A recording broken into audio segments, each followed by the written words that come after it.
Ya, oke, kita lanjutkan materi kita yang dari yang minggu sebelumnya.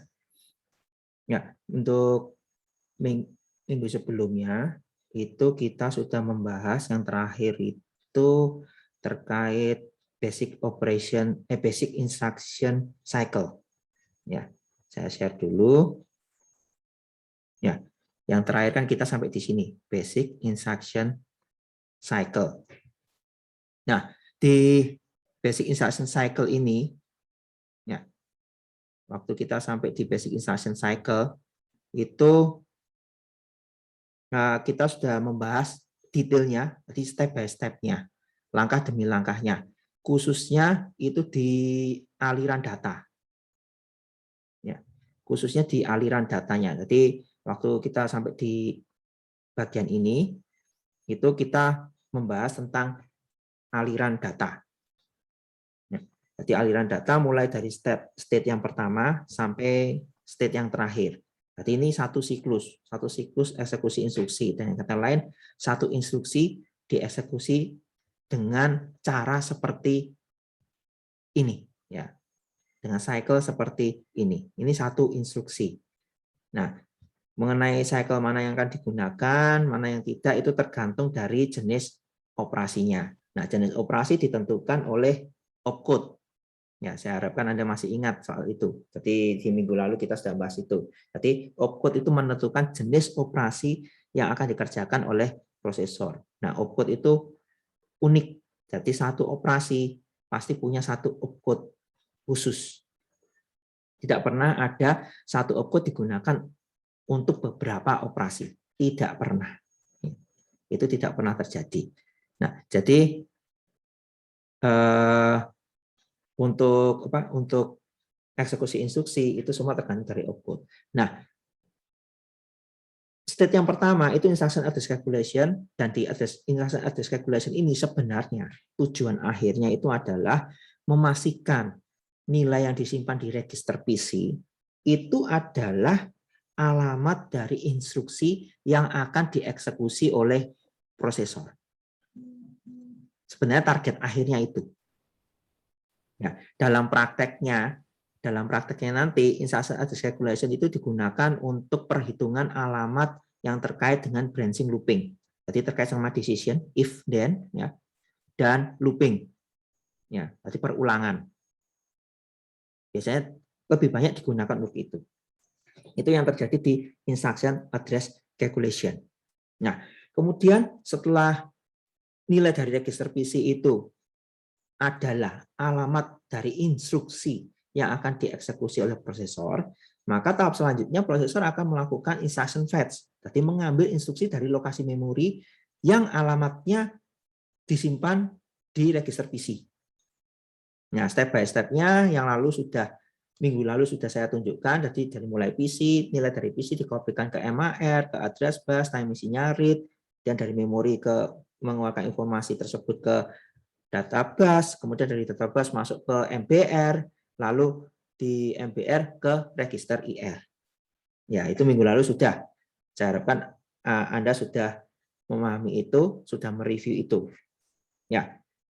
Nah, setelah selesai, langkah selanjutnya adalah instruction operation decoding. Jadi opcode yang ada di register IR. Jadi kan register IR itu menyimpan instruksi.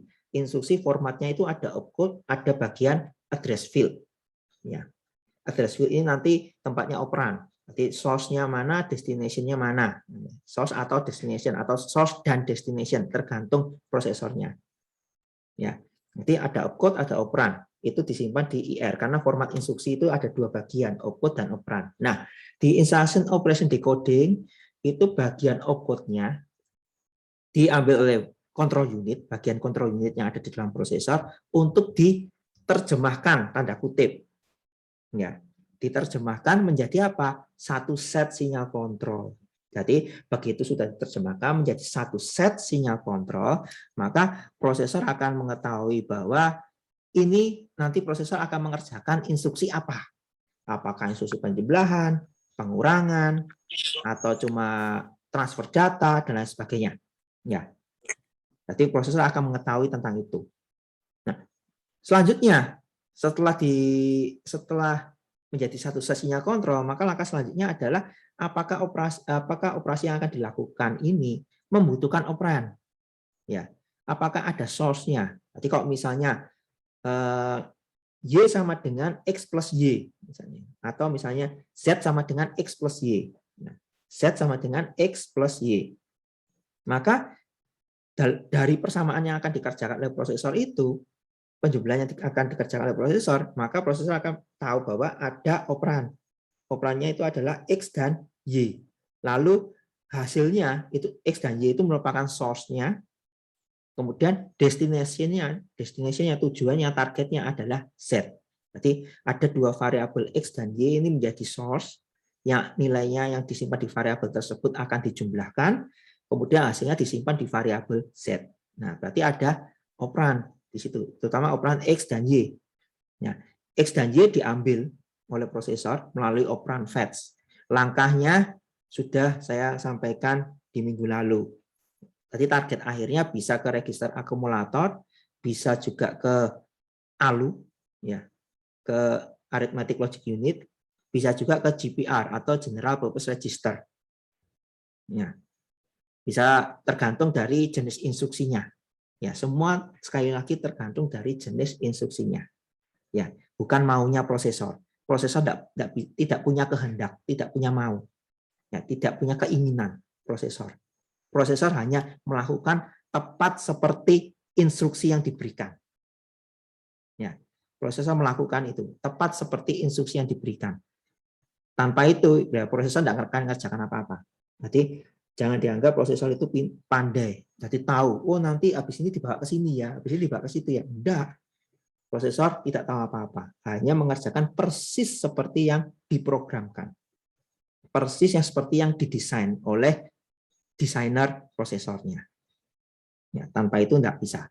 Nah, setelah operannya itu sudah diambil semua, sudah siap untuk dioperasikan, maka langkah selanjutnya adalah data operation. Ya, ini dilakukan di arithmetic logic unit, ALU.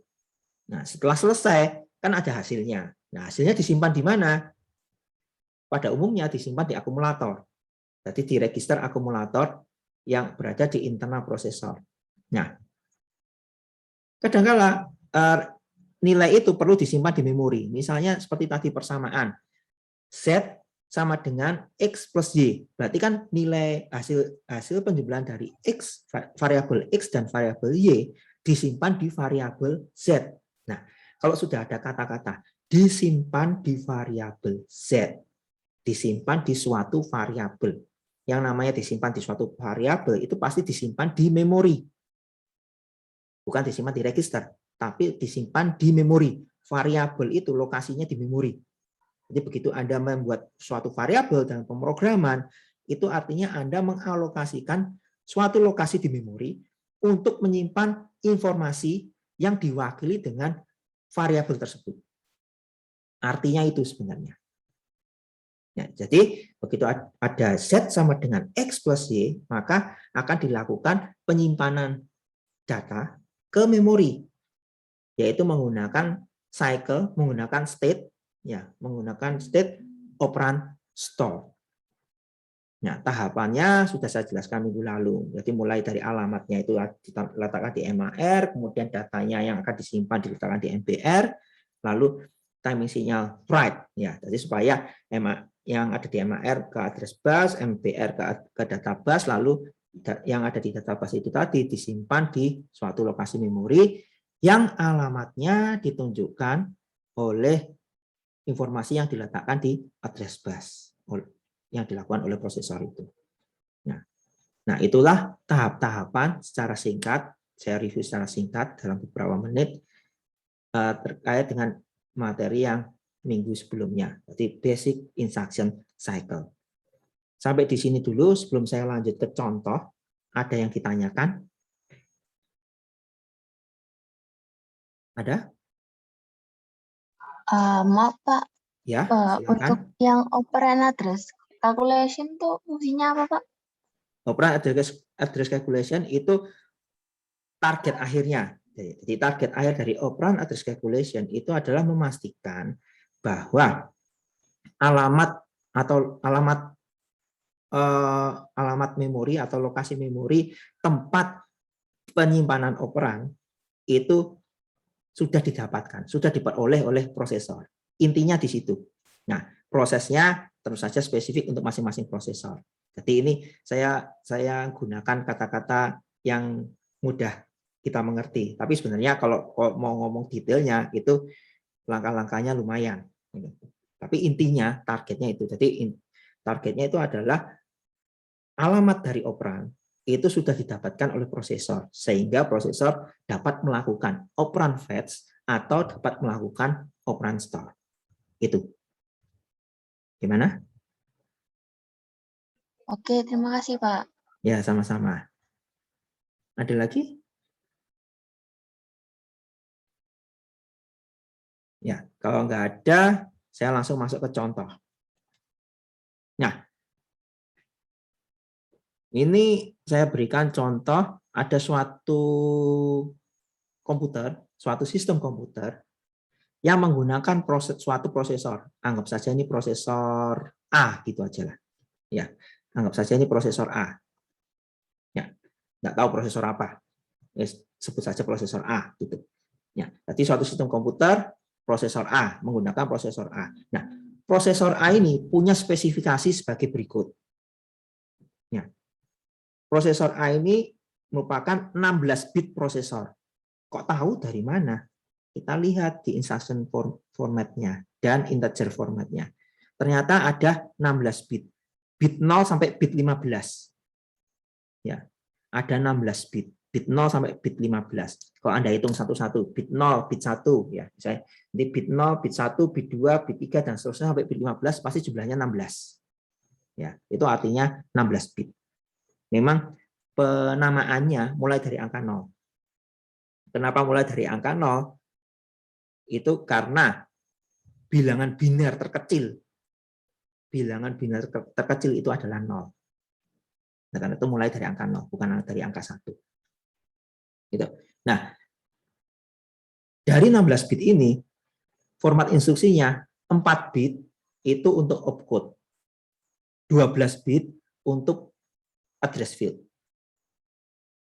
Nah, bisa terlihat di situ. 4 bit itu berarti mulai dari bit 12 sampai bit 15. Kalau Anda hitung pasti ada 4. Ya. Lalu untuk address field-nya bit 0 sampai bit 11. Kalau Anda hitung pasti ada 12. Ya. Lalu format bilangannya juga 16 bit integer. Ini kita bicara integer, bukan bicara floating point. Integer itu bilangan bulat. Ya, kalau kita ngomong integer itu artinya kita bicara bilangan bulat, bukan bilangan real. Jadi tidak ada koma di sini. Nah, bilangan bulat di sini yang digunakan itu adalah bilangan bulat positif, angka 0 dan bilangan bulat negatif. Kok tahu dari mana? Taunya dari ini. Ya. Jadi di sini ya, bagian ini itu ada 1 bit. Ada 1 bit sisa. Nah, 1 bit sisa ini itu biasanya untuk tanda positif atau negatif. Jadi kalau 0 itu artinya bilangan positif. Kalau 1 itu artinya bilangan negatif. Ya. Itu. Nah, di sini bilangannya cuma 16 bit integer. Nah, ini format bilangan integernya. Nah, kemudian spesifikasi berikutnya yang disampaikan di sini itu ada 3 register. Prosesor ini punya 3 register utama yang terkait dengan eksekusi instruksi, yaitu program counter, instruction register, dan akumulator. Tidak perlu saya jelaskan lagi, minggu lalu sudah. Ya.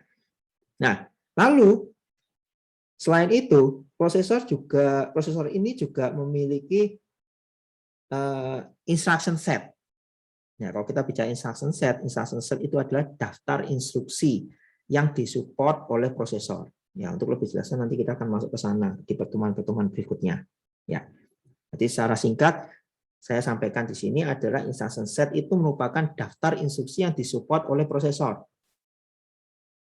Nah, dari instruction set yang disupport, dari daftar instruksi yang disupport oleh prosesor ini, 3 diantaranya itu adalah opcode 0001 biner dalam bilangan biner 0010. Jadi 001 dalam bilangan biner, 0010 dalam bilangan biner, dan 0101 juga dalam bilangan biner, 4 bit. Berarti ini artinya 1 heksa. Kalau kita konversi ke bilangan heksadesimal, ini artinya 2 heksa. Ya. Dan 0101 artinya 5 heksa. Nah, apa yang Anda pelajari tentang sistem bilangan digunakan di sini. Ya, saya harapkan Anda sudah mulai lancar. Ya. Nah, kemudian untuk mnemoniknya, mnemonik dari sintaksnya dalam bahasa assembly. Ya, dalam bahasa pemrograman assembly. Itu adalah opcode 1 itu LD. Kemudian diikuti dengan address field. Address field-nya ini merupakan alamat memori. Oleh karena itu saya tuliskan kurung siku mem. Jadi address field-nya ini adalah alamat memori. Ya, oleh karena itu saya tulis seperti ini. Kemudian opcode 2 itu sintaks dalam bahasa assembly-nya dituliskan, mnemoniknya dituliskan dalam bentuk dalam karakter SW. Ya. Kemudian diikuti dengan alamat memori. Opcode 5 itu add. Kemudian diikuti dengan alamat memori. Nah, ini 3 instruksi yang disupport oleh prosesor A. Selain ini masih ada lagi. Ya, tapi kenapa ditampilkan 3 saja? Karena 3 ini yang akan kita gunakan sebagai contoh. Ya, sampai di sini dulu. Sudah jelas ya? Oke. Ya. Kalau sudah jelas, nah, sekarang kita masuk ke programnya. Programnya sederhana. Cuma 3 baris. Ya, 3 baris itu apa? 3 baris itu adalah LD 940, add 941, kemudian SW 941. Nah, lalu ORG 300 ini apa? Nah, ORG itu singkatan dari origin. Origin itu berarti alamat awal, jadi asal mula. Ya, berarti instruksi yang pertama ini disimpan di memori alamat 300 heksa. Itu artinya. Jadi ORG itu singkatan dari origin, jadi asalnya.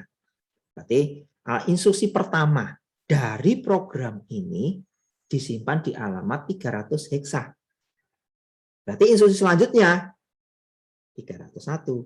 Karena apa? Karena 16 bit.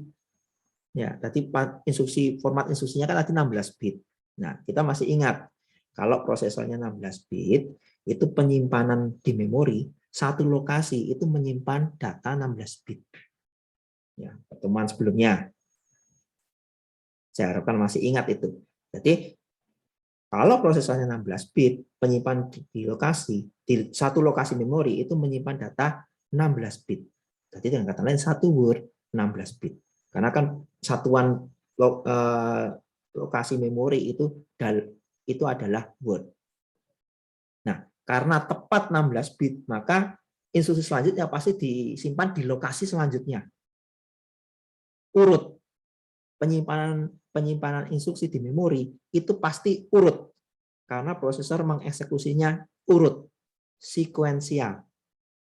Dimulai dari alamat yang awal sampai alamat yang terakhir.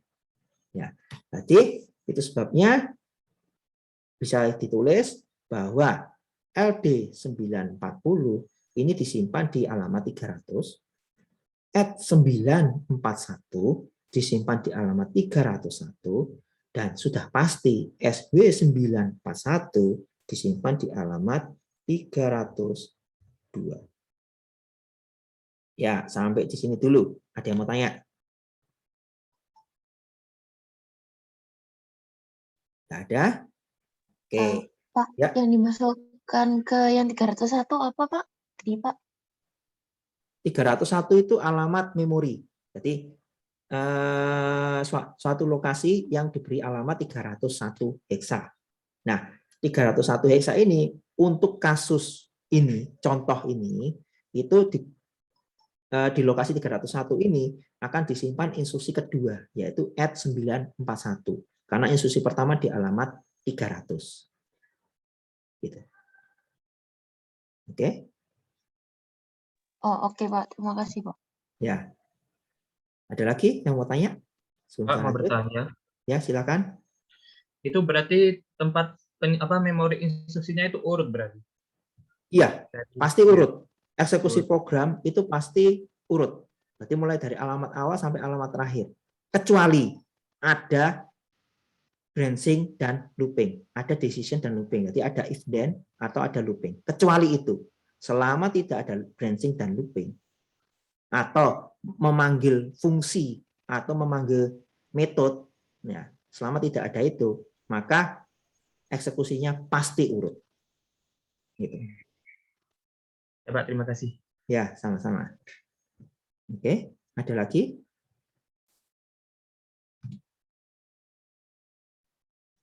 Nggak ada? Nah, kalau nggak ada saya lanjutkan.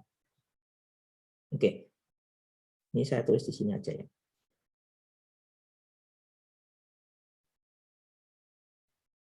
Ya. Saya hapus tanda centangnya.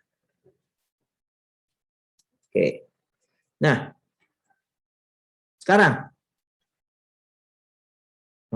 saya jangan pakai ini ya, nanti kamu malah bingung. Saya ganti aja.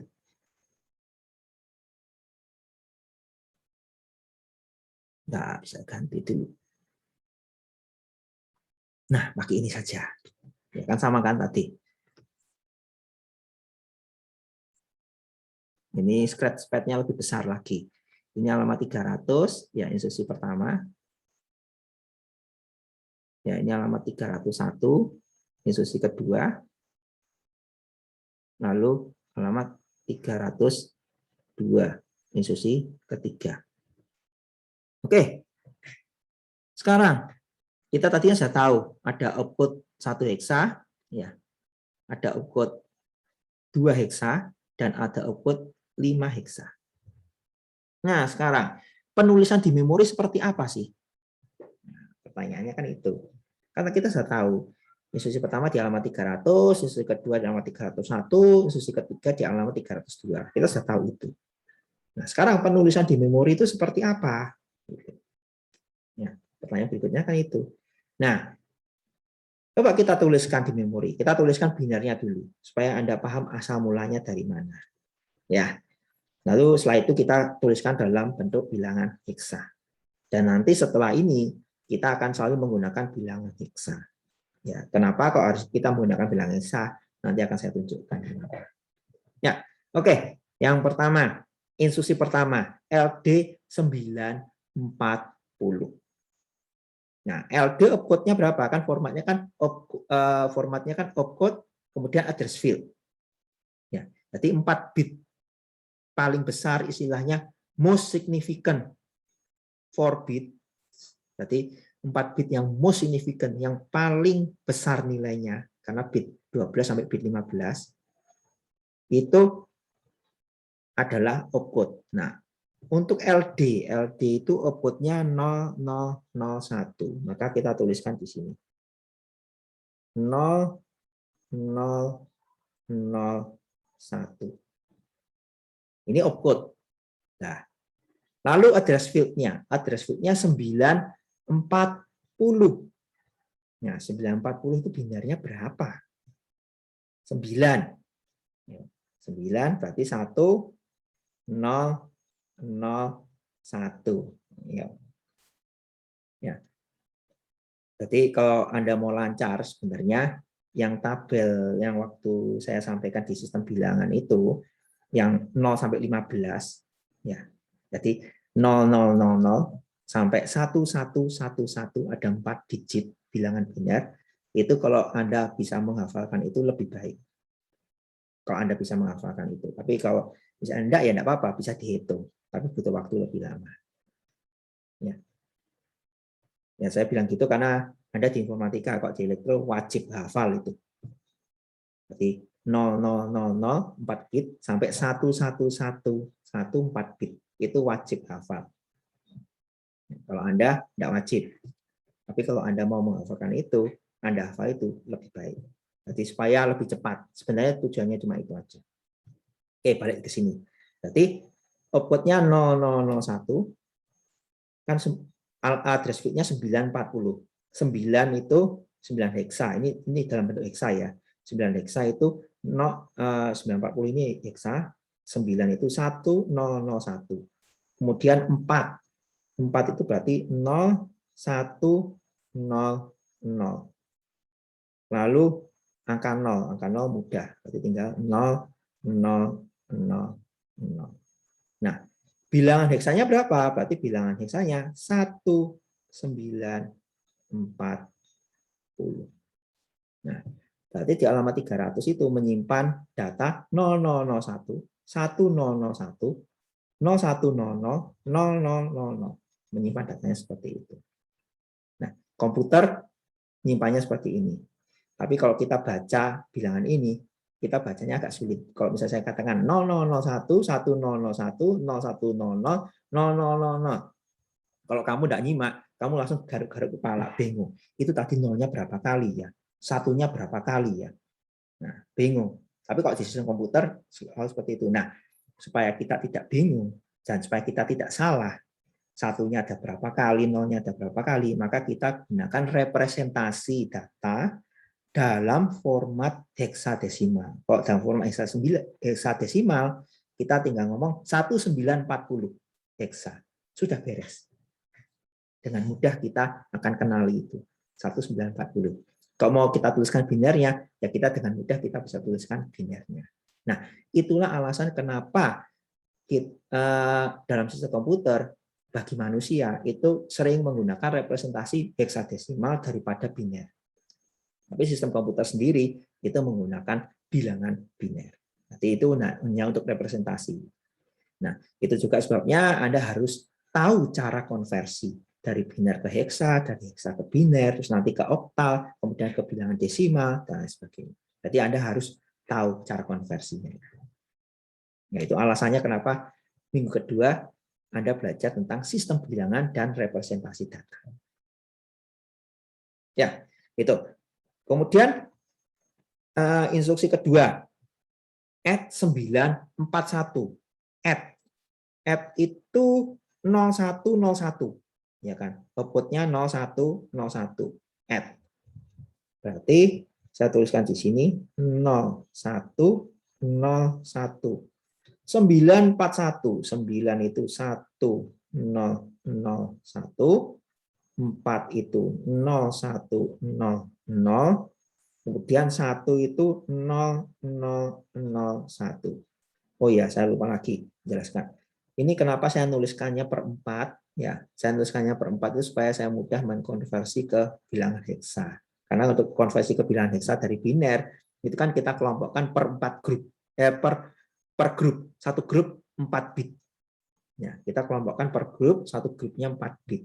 Jadi supaya mudah saya berikan jarak. Walaupun sebenarnya kalau di komputer nggak ada jarak kayak gini sih. Ya, nggak ada pakai jarak-jarak seperti ini. Tapi untuk mempermudah kita melihat, ya, melihat angka 0 dan 1 yang berderet-deret itu, maka saya pisahkan. Gitu. Ya, saya lebih suka seperti ini karena mata saya silinder. Ya, kalau Anda punya matanya silinder seperti saya, Anda pasti tahu alasannya kenapa seperti ini. Karena begitu mata silinder lihat angka 01 berjajar, langsung pusing kepala. Ya, lihatnya. Itu nolnya seperti apa, nolnya jumlahnya berapa, satunya jumlahnya berapa, itu sulit sekali melihatnya. Jadi harus dengan teliti sampai mendelik untuk melihat itu. Itu kok matanya silinder seperti saya. Oleh karena itu saya suka nulisnya begini.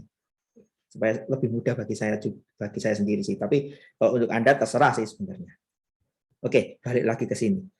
Nah, berarti ini heksadesimalnya 5 9 4 1. Ya. Lalu instruksi ketiga instruksi ketiga SW 941. SW itu outputnya 0010. Berarti saya tuliskan di sini. 0010. 941. Berarti 1001 0100 0001. Berarti 2941. Nah, ini penulisan di memori. Nah, arti dari masing-masing instruksi ini, Anda bisa lihat penjelasan singkat di partial list of outputs. Ya, biasanya di instruction set itu ada penjelasan singkatnya. Jadi misalnya LD 0001 artinya load AC from memory. Ya, itu artinya berarti ada data di memori, ada informasi di memori, di alamat yang tertulis di address field. Ya, ada informasi di memori, alamatnya tertulis di bagian address field dari instruksi tersebut. Nah, informasi itu diambil, kemudian disimpan di register akumulator. Jadi ada informasi atau ada data di memori, ya. Kemudian informasi itu alokasinya ditunjukkan oleh bagian address field, lalu diambil. Kemudian diambil oleh prosesor, dibaca oleh prosesor, lalu disimpan di register akumulator.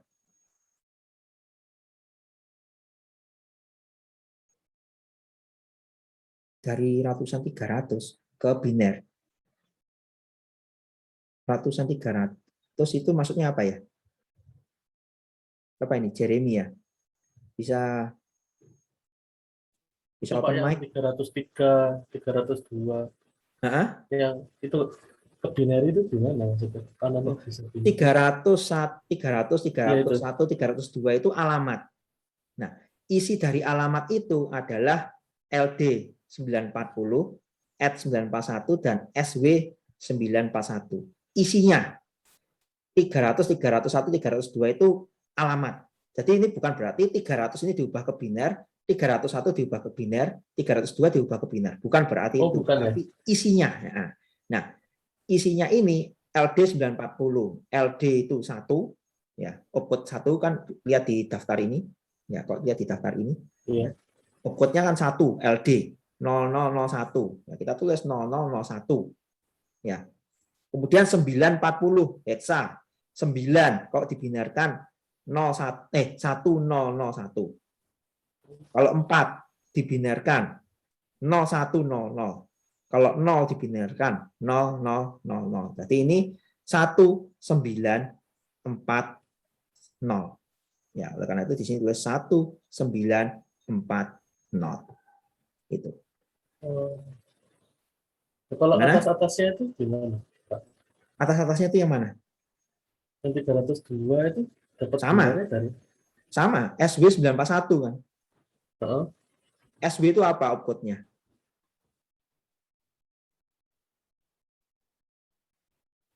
SW itu apa outputnya? Kalau di sini outputnya apa?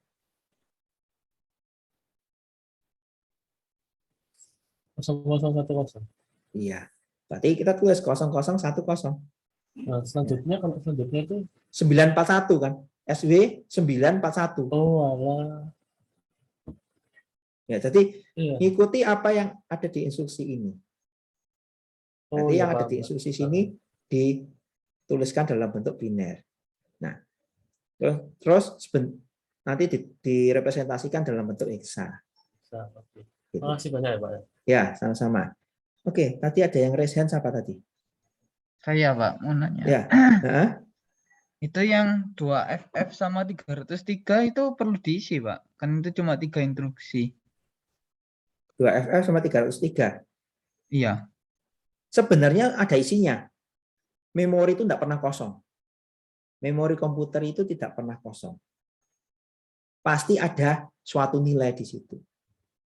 Nah, sekarang pertanyaannya, nilainya itu berarti atau tidak bagi program?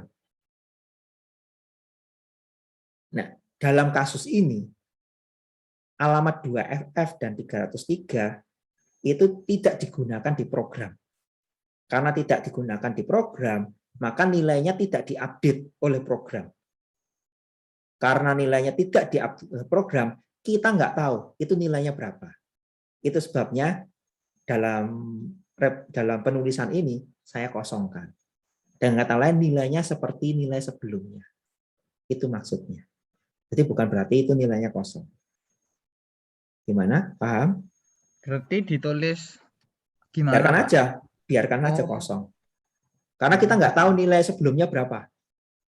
Kalau kita nggak tahu nilai sebelumnya berapa, ya kita nggak usah tuliskan apa-apa, biarkan kosong. Kalau kosong itu artinya kan tidak ada perubahan.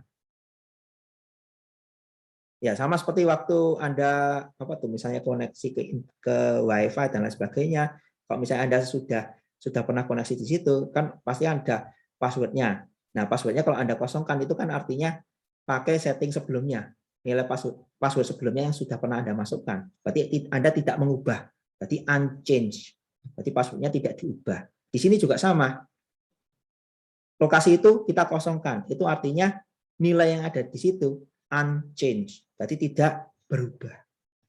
Gitu. Paham? Paham, Pak. Ya. Oke, ada lagi yang mau tanya?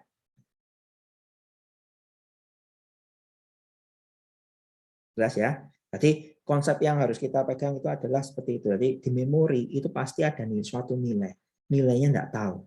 Selama itu tidak terkait sama program, ya kita nggak akan tahu nilainya. Dan kalau misalnya kita sengaja ambil nilainya, misalnya kita menggunakan pointer, kita gunakan pointer untuk mengakses lokasi itu, bahkan kita nanti lihat nilai yang kita nggak tahu itu maksudnya apa. Itu memang seperti itu, wajar. Silakan nanti kalau Anda sudah sampai pointer, Anda mau main-main ngoprek memori ya silahkan. Nanti Anda akan lihat persis seperti apa yang saya omongkan ini. Ya. Oke, kalau nggak ada saya lanjutkan. Nah, tadi sampai di LD ya, jadi arti instruksi LD. Jadi dari suatu lokasi memori nilainya diambil kemudian disimpan di register AC. Nah, itu sebabnya di sini saya tuliskan, saya terjemahkan LD 940, saya terjemahkan copy data yang disimpan pada alamat 940 hexa ke register AC. Ya, saya terjemahkan seperti itu. Add itu artinya di sini add to AC from memory. Jadi di register AC itu sudah ada suatu nilai. Nah, lalu prosesor baca data dari memori, lokasi yang ditunjukkan di address field, lalu data yang diambil di memori itu dijumlahkan dengan register akumulator. Nilai yang disimpan di register akumulator. Nah, setelah dijumlahkan, maka hasilnya disimpan kembali ke register akumulator. Ya, jadi di register akumulator sudah ada suatu nilai, kemudian prosesor membaca data dari memori, lokasinya ditunjukkan oleh bagian address field, lalu data tersebut dijumlahkan dengan nilai yang sudah disimpan di register akumulator, hasil penjumlahannya disimpan kembali ke register akumulator. Berarti nilai sebelumnya yang sudah ada di register akumulator akan di-overwrite. Ya, akan di-overwrite dengan hasil penjumlahan, nilai dari hasil penjumlahan itu tadi. Oleh karena itu, di sini saya terjemahkan, jumlahkan AC dengan data yang disimpan pada alamat 941, lalu simpan hasilnya pada AC. Gitu. Nah, untuk SW, berarti nilai yang ada di AC, di register akumulator, dituliskan di memori, disimpan di memori, pada lokasi yang alamatnya ditunjukkan oleh address field. Nah, jadi nilai yang ada di register akumulator disimpan di memori pada lokasi yang alamatnya ditunjukkan di bagian address field. Oleh karena itu, di sini saya terjemahkan, simpan AC pada memori alamat 941 hexa. Ya, ini untuk kasus prosesor A. Nanti kalau prosesornya ganti, outputnya bisa ganti, prosesnya juga bisa ganti. Kemudian pengalamatannya bisa ganti, format instruksinya bisa ganti.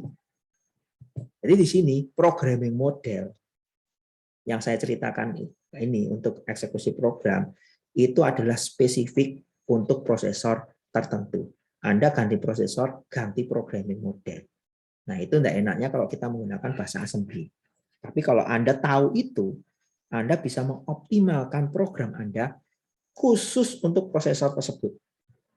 Jadi kalau Anda pakai prosesor A, Anda buat program khusus untuk prosesor A, maka Anda bisa membuat program yang seoptimal mungkin, seefisien mungkin. Nanti kalau program itu dieksekusi, maka performanya akan tinggi. Dengan kata lain, proses eksekusi programnya akan lebih cepat. Nah, itu yang dikatakan optimasi. Ya, biasanya operating system compiler itu selalu melihat seperti itu. Gitu. Ya. Oke, sampai di sini dulu. Ada yang tanya?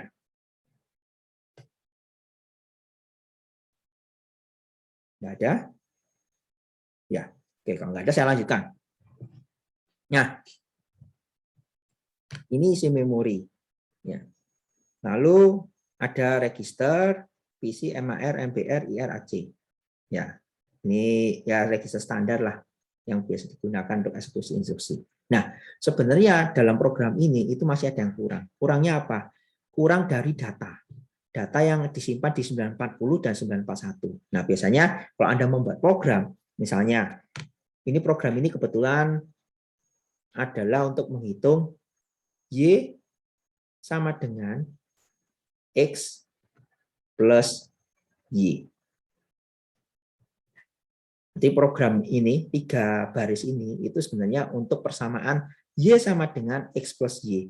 Variabel X disimpan di alamat 940, variabel Y disimpan di alamat 941. Jadi variabel X itu di 940 heksa, variabel Y disimpan di 941 heksa. Ya, jadi variabel X itu menggunakan alamat 940, variabel Y menggunakan alamat 941 heksa. Nah, biasanya kalau Anda membuat program dengan persamaan seperti ini kan biasanya kan Anda memberikan nilai awal X sama dengan berapa, Y sama dengan berapa, supaya nanti hasilnya Anda tahu. Nah, kalau tanpa nilai awal Anda cuma tuliskan persamaan Y sama dengan X plus Y langsung Anda jumlahkan, maka hasil program Anda pasti acak. Ya, Anda bisa coba itu. Kecuali kalau misalnya memang compilernya selalu set, kalau nggak ada nilai awalnya, di set dengan nilai 0, kecuali itu. Tapi kalau misalnya Anda pakai bahasa C, ya nggak pernah seperti itu. Nanti pasti acak nilainya. Tapi memang ada beberapa compiler atau interpreter, kalau misalnya tidak diberikan nilai awal, lalu di set dengan nilai 0, itu ada. Ada yang seperti itu. Nah, kalau misalnya Anda menggunakan compiler yang tidak men-set nilai awal, kalau Anda langsung kerjakan seperti ini, maka hasilnya akan acak. Nah, oleh karena itu, biasanya dalam program kita berikan nilai awal, kita berikan nilai ke variabel X, dan kita berikan nilai ke variabel Y. Nah, misalnya nilainya, misalnya berapa ya? Variabel X-nya itu 8, ya, anggap aja gitu. Kita berikan nilai awal 8, variabel Y-nya misalnya kita berikan nilai berapa ya? 5 gitu. Jadi nanti 8 heksa ditambah 5 heksa. Ya, kalau 8 heksa itu berarti 0, 0, 0, 0, 0, 0, 0, 0, dan 0, 0, 0, 0, dan 1, 0, 0, 0. Berarti heksanya 0, 0, 0, 8. Nah, saya nuliskan 0008 karena formatnya 16 bit. Karena formatnya 16 bit, ini integer format, Anda lihat formatnya 16 bit, maka saya harus menuliskan 0008. Saya tidak bisa menuliskan 8 heksa saja, karena formatnya 16 bit. Kalau tidak ada format ini, saya cuma tuliskan 8 heksa. Tapi karena ada format ini, yang B ini integer format 16 bit, saya harus menuliskan 0008. Ya. Kemudian variabel Y tadi kan 5 heksa. Berarti 0, 0, 0, 0, 0, 0, 0, 0, 0, 0, 0, 0, lalu 5 itu 0, 1, 0, 1. Ya, berarti di sini saya tuliskan 0, 0, 0, 5. Oke, berarti variabel X sudah kita beri nilai awal, variabel Y juga kita sudah beri nilai awal. Nah, kalau sudah seperti ini, artinya program sudah siap dieksekusi. Ya. Nah, dalam implementasi, dalam aplikasi, itu sebenarnya pengisian memori ini dilakukan oleh operating system saat Anda mengeksekusi program. Misalnya kalau di Windows Anda double klik mouse, maka program Anda akan dieksekusi. Atau di command line, kalau di command line di CLI, Anda ketikkan nama programnya lalu tekan enter. Nah, begitu Anda ketikkan nama program, tekan enter atau double klik, maka operating system akan meloading program Anda ke memori sehingga jadinya seperti ini. Ya, berarti alamat 300, 1940, 301, 5941 dan seterusnya. Alamat 90, 0008, alamat 91, 941, 0005. Kalau nilai awalnya seperti ini. Ya. Kenapa untuk awalnya 0? Maksudnya apa ya? Siapa nih? Jeremy lagi. Maksudnya apa? Open mic coba. Iya, apa? Yang binary-nya awalnya dari 000 dari mana? Awalnya yang mana? Ini Yang tah? ya depan itu ya. Ini. Karena kan bilangannya cuma 8 dan 5. Angka 8 heksa, 5 heksa, kalau dibinarkan, itu kan dalam format 16 bit. Dibinarkan dalam format 16 bit, itu jadinya seperti ini. 0008. Oh, itu bukan ngambil dari yang ORG 300 ya? Bukan. Bukan. Ini Terus kita kalau memberikan nilai awal. 5 sama 8 dapat dari mana tadi?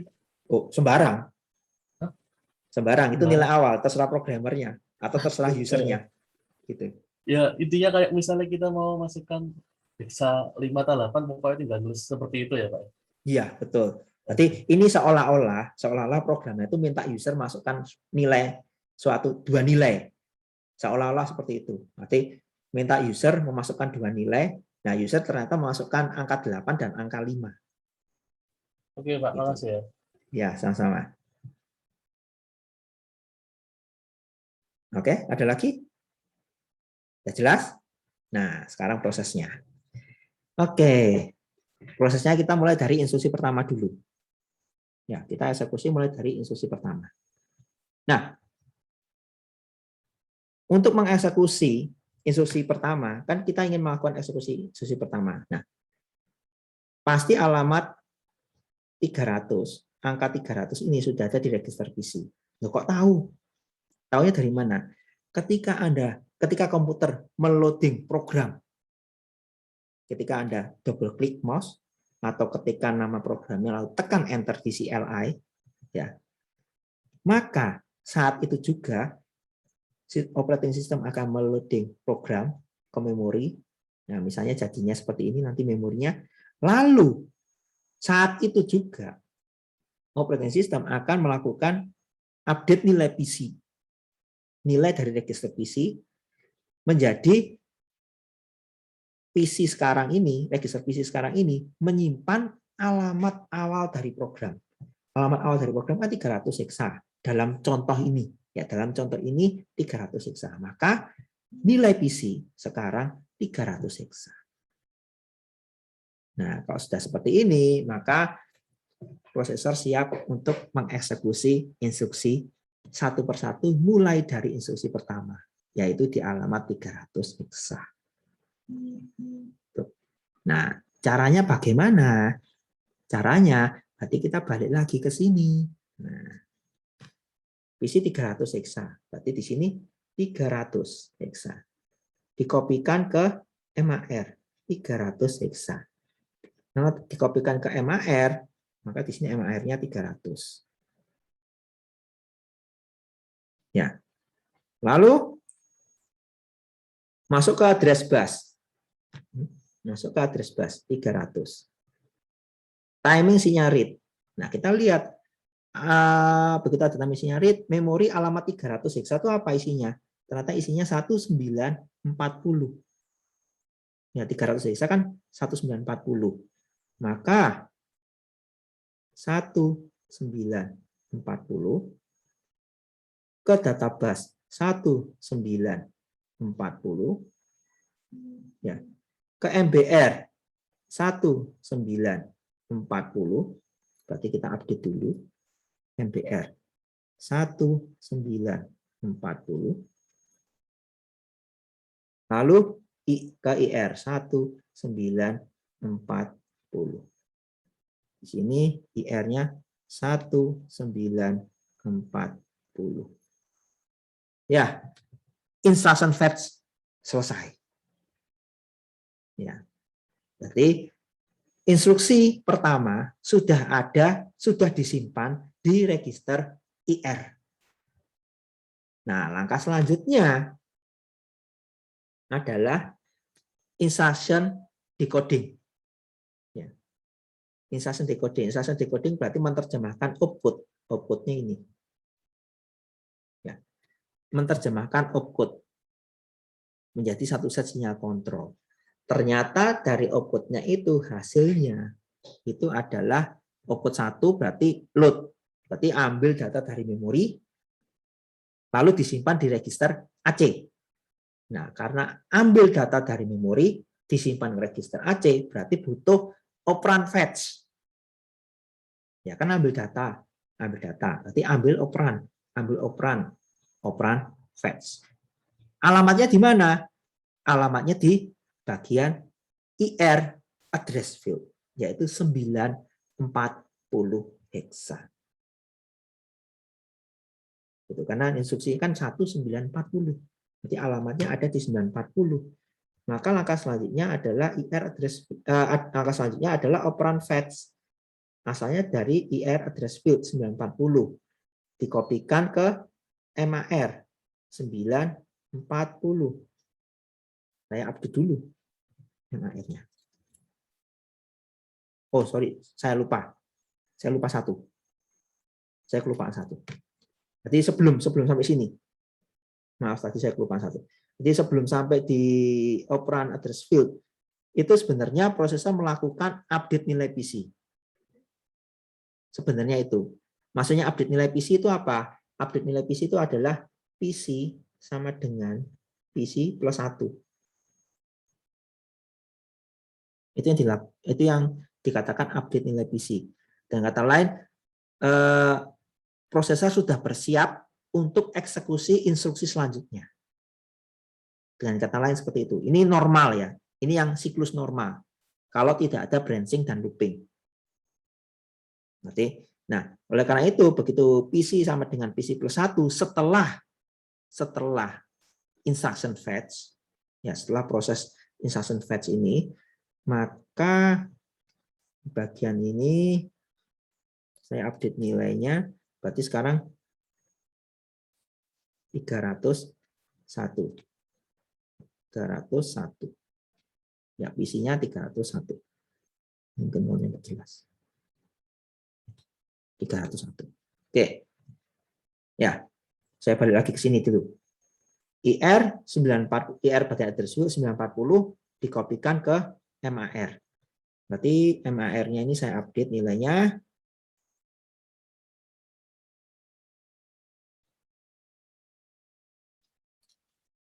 Jadi 940.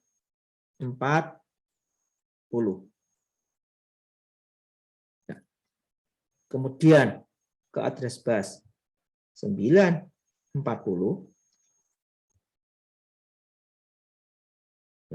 Timing sinyal read. 940 timing sinyal read. Kita lihat 940 di memori. Di 940 di memori itu 0008. Ya, 940 di memori 0008, maka ini 0008, 0008 ini ke database 0008, dari database ke MBR 0008. Ya. Berarti saya update nilainya MBR itu 0008 0008 08. Nah, selanjutnya instruksi LD nanti dari memori diambil nilainya, kemudian disimpan di register AC. Maka 0008 yang ada di MBR ini akan ditransfer ke register AC. Register AC akan bernilai 0008 sesuai dengan instruksinya. Ya, ini di sini sekali lagi prosesor tidak pandai. Jadi mengerjakan persis seperti yang diminta oleh instruksinya. Instruksinya meminta dari memori ke register AC, maka prosesor akan mengerjakan itu. Berarti sekarang nilai AC itu diupdate menjadi 0008. Nah, proses untuk instruksi LD sudah selesai. Kok tahu sudah selesai? Dari mana? Nah, tahunya dari mana? Ada enggak di sini? Oh, enggak ada. Tahunya dari mana? Kalau kita lihat siklusnya, ya kalau misalnya Anda bisa buka slide-nya silahkan buka yang basic instruction cycle. Nah, siklusnya itu kan ada setelah operand fetch kan ada data operation. Data operation itu operasi di ALU. Untuk LD940 kan tidak ada penjumlahan, tidak ada pengurangan, tidak ada operasi logika apapun. Ya, berarti data operation dilewatkan. Ya. Setelah data operation, kalau Anda lihat di slide yang bagian basic instruction cycle, maka selanjutnya adalah operand store. Untuk instruksi LD tidak ada penyimpanan ke memori. Ya, kalau Anda lihat LD tidak ada penyimpanan ke memori, yang ada itu copy data, ya, copy data dari 940 dari alamat memori ke AC, berarti tidak dari register ke memori, tidak. Berarti operand store tidak ada. Oleh karena itu, instruksi LD sudah selesai. Nah, jadi eksekusi instruksi pertama sudah selesai, tinggal berikutnya eksekusi instruksi kedua. Ya, nah apa?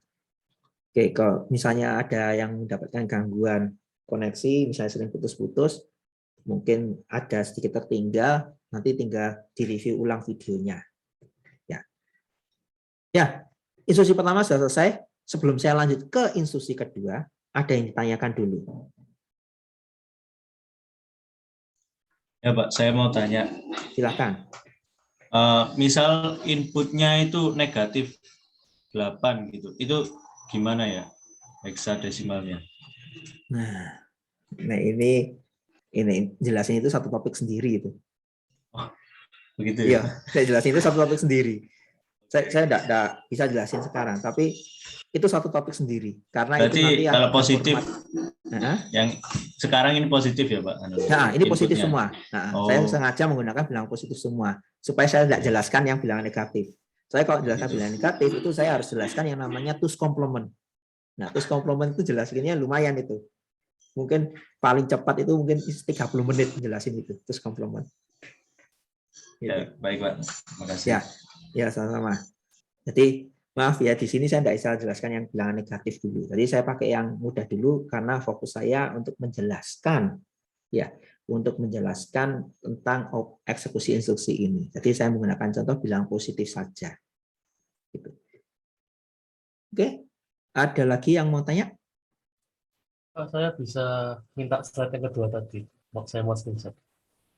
Yang mana? Yang ini tah? Iya, itu. Coba tadi kamu ngikuti kan? Tadi kamu ngikuti kan?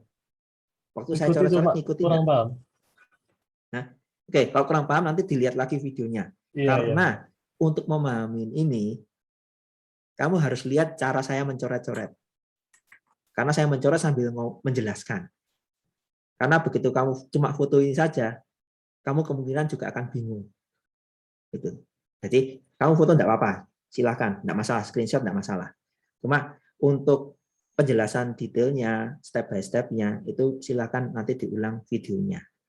Jadi supaya Anda mengikuti coret-coretnya saya itu. Karena begitu Anda mengikuti itu, nanti Anda akan lebih mudah paham. Gitu.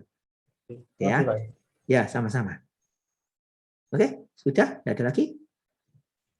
Saya mau nanya, Pak. Ya, silakan.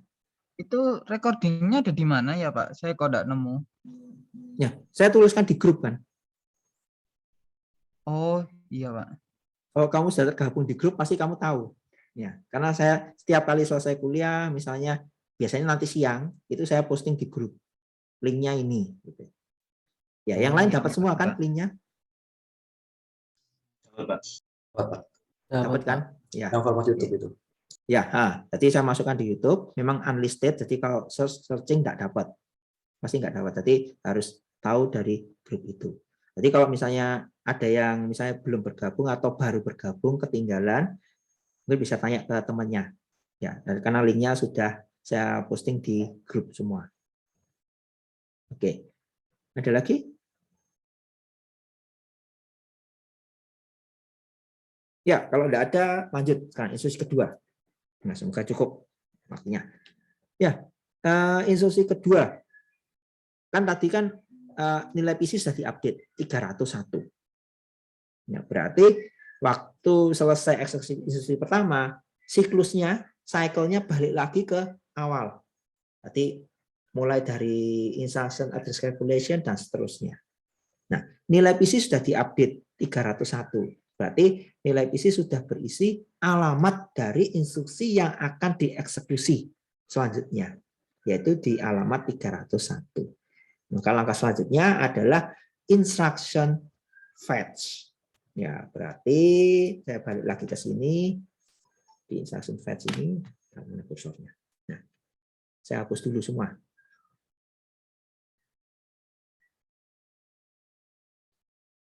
Ya. Oke. Berarti tadi PC-nya 301. Ya. Dari PC ke MAR. MAR 301. MAR 301. Berarti saya update dulu. MAR 301.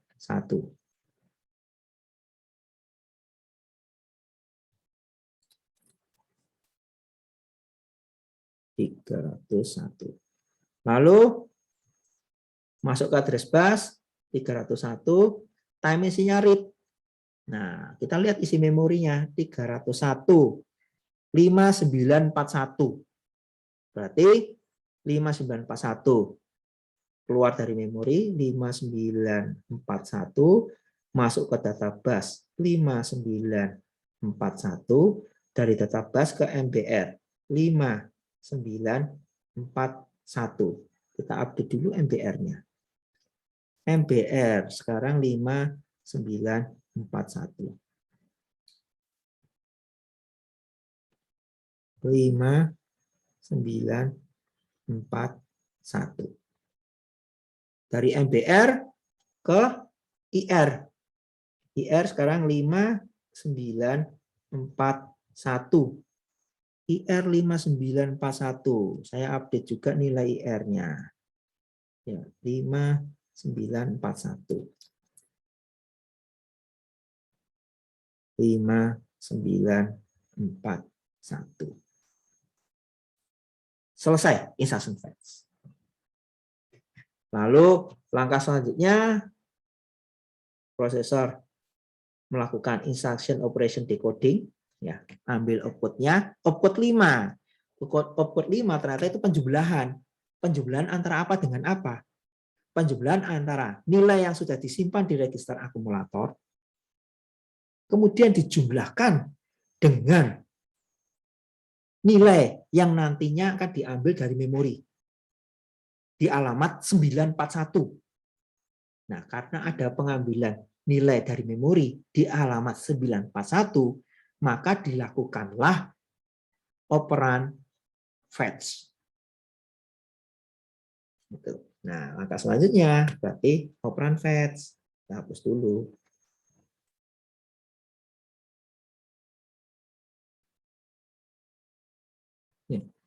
Sebaiknya kita hapus dulu. Oke. IR address field 941. Salah warna.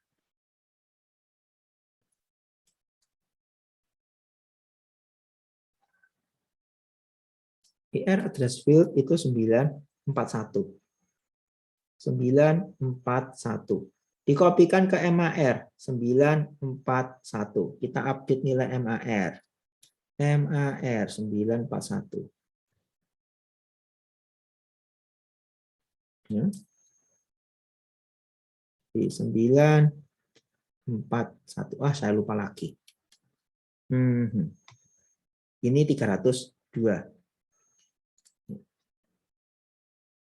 Jadi setelah instruction fetch itu nilai PC diupdate ya 302. Oke.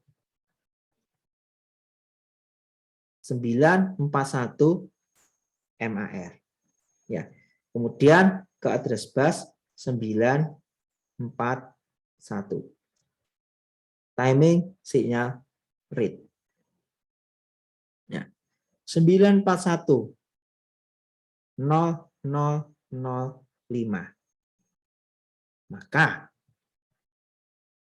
0005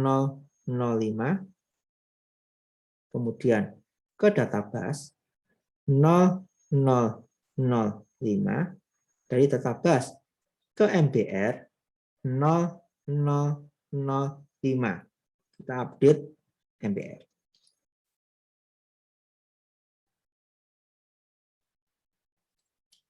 Berarti 0005. Nah, dari MBR terus kemana? Nah, pertanyaannya kan gitu kan. Terus kemana? Kan tadi kan instruksinya add. Add itu apa? Menjumlahkan nilai yang ada di akumulator, nilai yang sudah disimpan di akumulator, dengan nilai yang diambil dari memori. Kata-katanya kan menjumlahkan nilai yang ada dari akumulator, kemudian dengan nilai yang ada di memori. Nah, nilai dari akumulator apa? Misalnya ini, Y ini akumulator. Berarti ini nilainya 0008. Kan tadi kan nilainya gitu kan. Akumulator kan 008. Ya. 0008. Ini akumulatornya 008. Kemudian 0008, ini 0008. Jadi di bagian A ini itu 0008. Nah, lalu selanjutnya nilai 0005 kan ada di MBR. Ini 0005. Nah, supaya bisa dijumlahkan dengan 0008, berarti nilai 0005 dikirim kemana? Ada yang bisa bantu? Kira-kira dikirim kemana?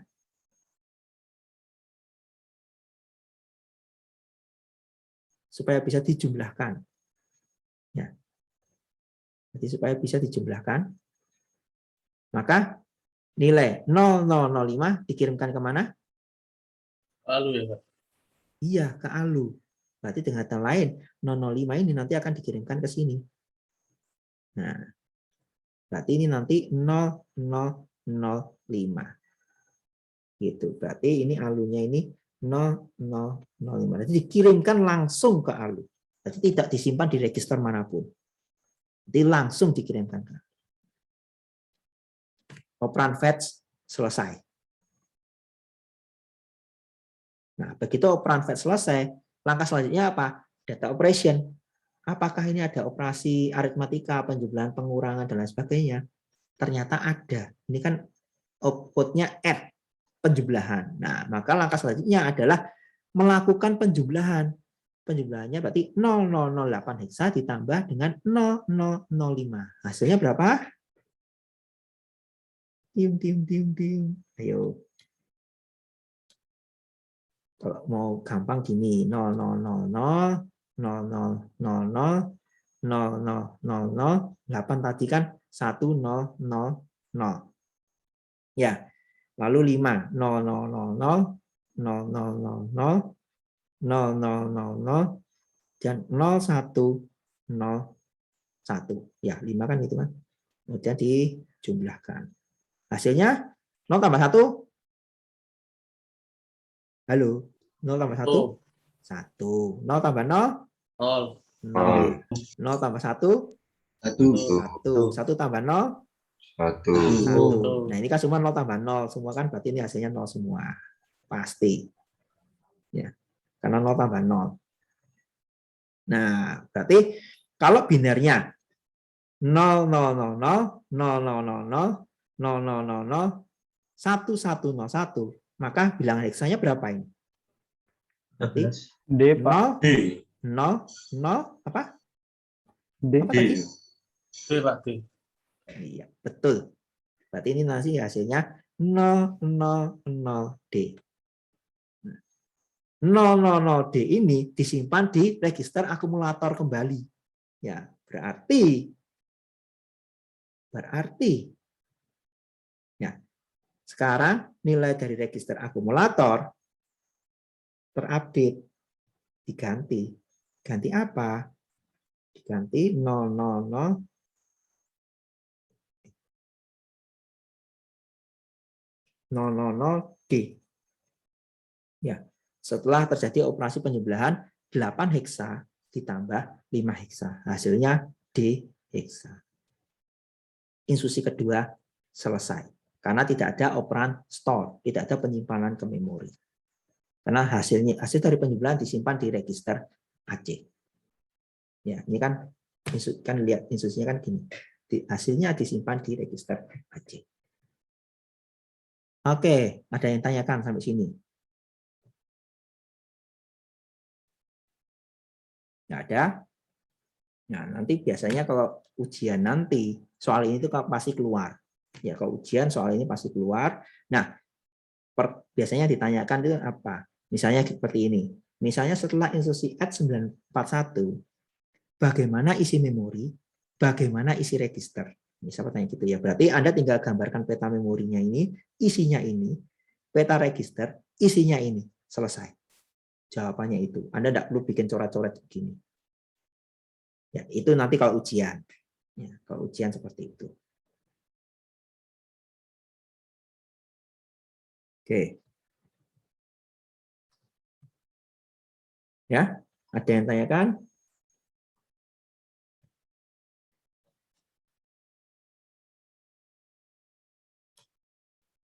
Nggak ada? Gampang kan? Nggak sulit. Berarti sebenarnya ini tuh nggak sulit. Dan ini kalau ujian, untuk soal ini tuh nilainya besar loh. Kok bisa sampai 35 poin atau 40 poin, ya nggak salah. Jadi seingat saya gitu. Jadi nilainya biasanya besar. Jadi kalau Anda bisa ngerjakan ini, antara 30 sampai 40 poin lah. Anda bisa kerjakan ini, poin Anda langsung besar. Dan ini sebenarnya mudah. Oke. Ya, sama-sama. Ya. Instruksi kedua sudah selesai. Ya, sekarang instruksi ketiga. PC sudah terupdate alamat 302. Itu adalah alamat dari instruksi ketiga. Ya, seperti tadi, selanjutnya adalah kita lakukan instruction fetch. Ya, saya hapus dulu.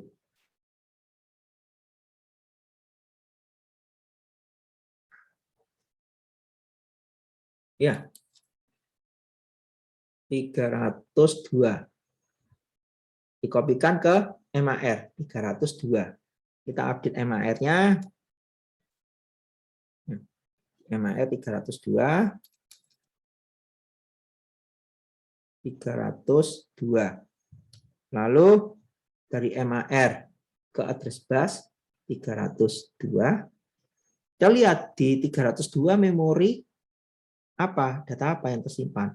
2941. Nah, 302 itu 2941. Maka langkah selanjutnya adalah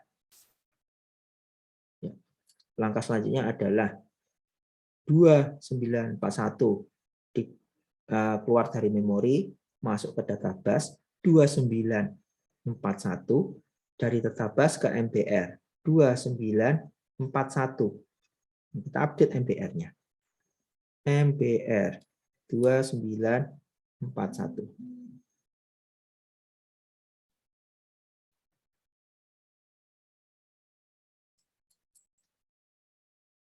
Ini 2941. Ya. Dari MBR kemana? Ke IR 2941. Ke IR. Berarti nilai IR diupdate 2941.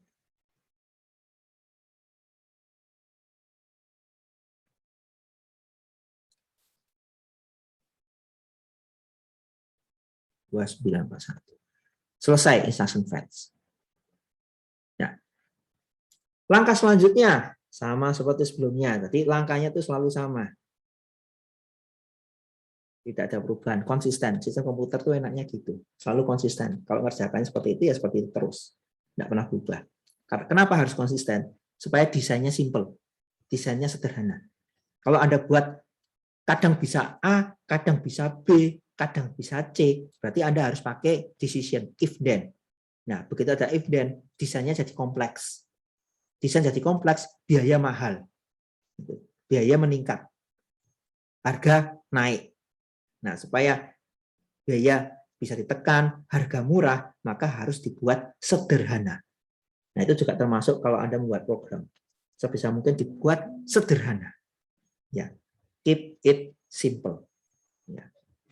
Jadi selalu begitu. Nah, balik lagi ke sini. Output 2. Output 2 itu SW, store. Operan store. Operan store. Simpan nilai yang ada di register AC ke memori alamat yang ditunjukkan di bagian address field. Address field-nya 941. Nah, karena prosesnya operan store, berarti tidak ada operan fetch. Operan fetch dilewati. Nah, operan fetch-nya ini dilewati, saya hapus saja. Ya, operan fetch dilewatin. Ya. Lalu data operation, ya karena cuma operan store, berarti tidak ada operasi apapun, maka data operation juga dilewati. Nah, kita sekarang masuk ke operan store. Alamatnya ada di 941 di bagian address field. Ya, datanya ada di akumulator 000D. Ya kan? Akumulator kan 00D. Ya. Saya lupa lagi. Ini 303. Ya, selain instruction fetch, nilai PC-nya diupdate. Nah, jadi 303. Ya. IR alamat 941 sudah ada. Nilai akan disimpan dari asalnya dari register AC sudah ada, maka 941 ke MAR. Ya. 000D ke MBR. 000D ke MBR. Maka di sini 941 ke MAR, berarti MAR-nya ini 941. Kemudian tadi apa MBR ya? MBR-nya 00D. Berarti MAR-nya ini 941, MBR-nya 000D. Ya. 941 ke address bus, 000D ke data bus, timing sinyal write. Begitu ada timing sinyal write, maka 000D ini disimpan di memori pada lokasi alamat 941. Jadi begitu ada timing sinyal write, maka 000D ini disimpan di memori pada lokasi alamat 941. Berarti sekarang alamat 941 nilainya berapa? 0005. Nah, nilai 0005 ini akan di-overwrite. Ya, akan di-overwrite dengan 000D. Jadi sekarang ini 941 isinya sudah tidak 005 lagi, tapi nilainya jadi 000D. Proses operan store selesai. Demikian juga programnya selesai.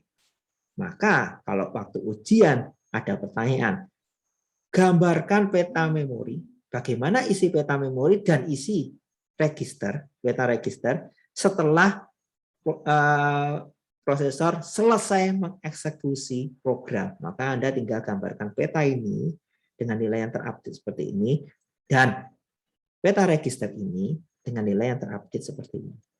Selesai. Ada pertanyaan? Pak, mau bertanya, Ya, Pak. silakan. Ini setelah yang tadi yang tidak ada operation data, itu waktu dibalikan di overwrite ke memorinya itu alamat PC-nya sudah langsung diupdate. Alamat PC-nya diupdate setelah instruction fetch. Saya selalu lupa jelasin. Jadi ini nilai ini ya PC sama dengan PC plus 1 itu dikerjakan setelah instruction fetch. Ya, jadi ini kan tahap instruction fetch kan ini. Begitu 29 misalnya begitu instruksinya sudah ada di IR, ya begitu instruksi sudah ada di IR, maka langkah selanjutnya adalah PC sama dengan PC plus 1. Itu sebabnya alamat PC-nya jadi 303. Gitu. Gimana? Terima kasih, Pak. Ya, sama-sama. Ada lagi?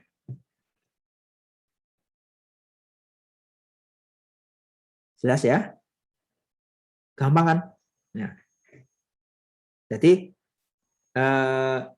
persamaan ini, persamaan sederhana, Y sama dengan X plus Y, kalau dituliskan dalam program berbahasa assembly, itu kurang lebihnya seperti ini. Untuk prosesor A, ya, yang dalam contoh ini. Lalu cara komputer mengerjakan Y sama dengan X plus Y, sama kurang lebihnya seperti yang saya ceritakan saat ini. Ya, simpel ya, X, Y sama dengan X plus Y, tapi ceritanya saya ceritakan itu 1 jam lebih. Gitu. Jadi ya itulah cara kerja komputer. Nah, kalau di komputer tidak terasa karena komputer cepat sekali kerjakannya. Gitu. Ya, gitu ya. Oke. Sekarang saya balik lagi ke slide. Ya, ini tadi sudah. Ini sudah. Nah, soal ini, contoh ini kan saya ambil dari buku William Stolling. Kalau di buku William Stolling nulisnya begini. Ya, mungkin Anda bingung nulis begini. Nah, kalau Anda bingung melihat tulisan seperti ini, ya ikuti yang saya jelaskan. Itu saya jelaskan dengan cara yang berbeda. Dengan visualisasi yang berbeda. Caranya sebenarnya sama sih, tapi visualisasinya berbeda. Ya. Yang saya gambarkan tadi yang panah-panah PC, panah MAR, dan seterusnya, itu yang dikatakan dengan aliran data. Atau bahasanya itu data flow. Itu yang dikatakan. Nah, aliran datanya itu bagaimana? Aliran datanya dari PC ke MAR. Nah, biasanya nulisnya begini. PC, panah, MAR. Ya, kalau instruction fetch ya, di PC, panah, MAR. Artinya nilai dari PC dikopikan ke MAR. Nah, selanjutnya dari MAR ke address bus. Nah, itu tidak ditulis biasanya. Terus dari utamisinya read itu juga nggak ditulis. Kemudian setelah itu masuk datanya masuk ke data bus, lalu disimpan ke MBR. Nah, itu ditulis. Targetnya kan MBR. MBR. Ya. Asalnya dari mana? Source-nya dari mana? Source-nya itu dari memori. Yang alamatnya ditunjukkan oleh M. Nah, yang ditunjukkan oleh MAR. Ya. Jadi yang MAR address bus, time isinya read, lalu dari memori kuadata data masuk ke data bus, dari data bus ke MBR, itu dituliskan dengan satu baris singkat ini.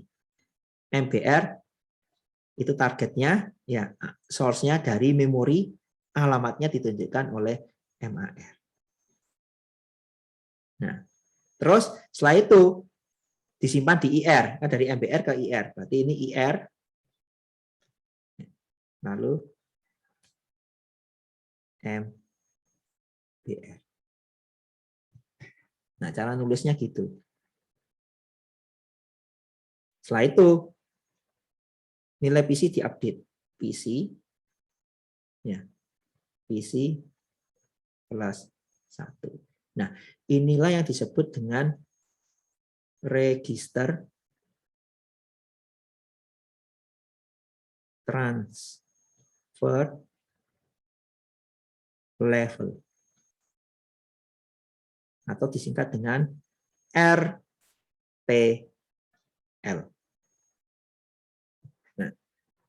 Setelah Anda paham visualisasi tadi, maka yang selanjutnya itu biasanya saya nuliskannya seperti ini. Karena penulisan seperti inilah yang standar. Yang tadi visualisasi itu hanya untuk membantu Anda supaya paham. Datanya itu ngalir dari mana ke mana sih. Ya, aliran datanya urutannya mana sih? Oh, pertama dari sini, dari register PC. Setelah dari register PC, kemana ya? Oh, ke register MAR. Setelah dari register MAR, kemana ya? Oh, ke address bus, dan seterusnya. Jadi, supaya Anda mudah membayangkan. Setelah Anda bisa membayangkan itu, sekarang saatnya Anda menuliskan RTL. Gitu. Nah, RTL-nya seperti ini. Ini untuk RTL instruction fetch. Ya, berarti dari PC ke MAR, MAR ke address bus, kemudian dari address bus ke memori, ya. Lalu timing signal read itu asalnya dari control unit 4, ya. Kemudian masuk ke sini ini 4, ya. Lalu dari memori mengeluarkan data 5, masuk ke data bus, dari data bus ke MBR 6, ya. Dari MBR ke IR 7, ya. Kemudian PC sama dengan PC plus 1, 8. Nanti tanya gitu. Oke, sampai sini dulu ada yang tanyakan. Maaf Pak, mau bertanya Pak. Ya, silakan. Itu yang langkah keempat di kontrol unit itu maksudnya tadi gimana Pak? Saya kurang paham Pak. Yang nomor 4, ya, nomor 4 itu kalau yang di gambar saya itu yang timing signal read. Berarti angka 4 ini itu timing signal read. Ya, ingat ya yang gambar saya itu. Jadi PC MAR address bus lalu ada timing signal read ke memori. Nah, 4 itu yang timing signal read itu. Gimana? Oh, berarti fungsi dari yang kontrol unit yang keempat tuh untuk time signal read dari MAR ke memori itu Kak? Bukan timing signal read dari MAR ke memori, timing signal read dari prosesor ke memori. Oke. Ya. Ya, siapa?